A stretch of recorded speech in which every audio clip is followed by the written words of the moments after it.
Alright, one of the best ideas for food production that I've come across is raised beds. And the reason raised beds work so well is because they are a way of heating your soil. In a place like Alberta, we're the sunniest province in Canada, we get lots of sun. We're also in a place where we get lots of rainfall. So our limiting factor for growth is the temperature of our soil. And it's basically how active all the microbes in the soil are. If the soil's at plus 25 degrees Celsius, those microbes are really busy reproducing and digesting organic matter and minerals and feeding those to your plants, so your plants grow very quickly and are healthy.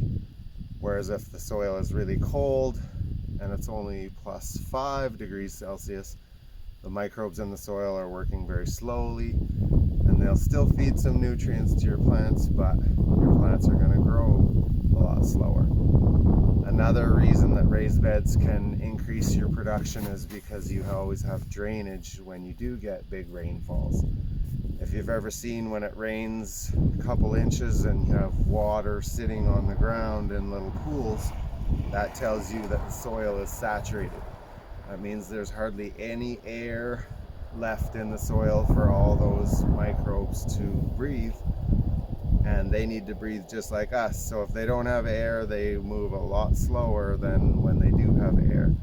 So if you have a raised bed that has drainage out the bottom, it's never going to be flooded, and your microbes are never going to be on hold waiting for that water to drain away in a few days or a week sometimes.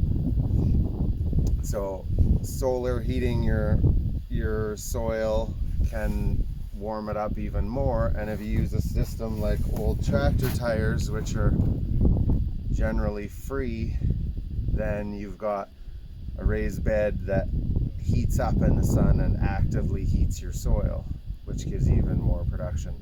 We cut the top sidewall out of these tires to give us more area on the surface.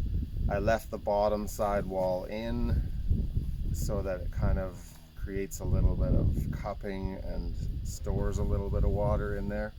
And then we just filled with sand on the bottom and the soil that was just on the ground here on top. And then we've added some compost and manure over the last few years to try to increase the productivity.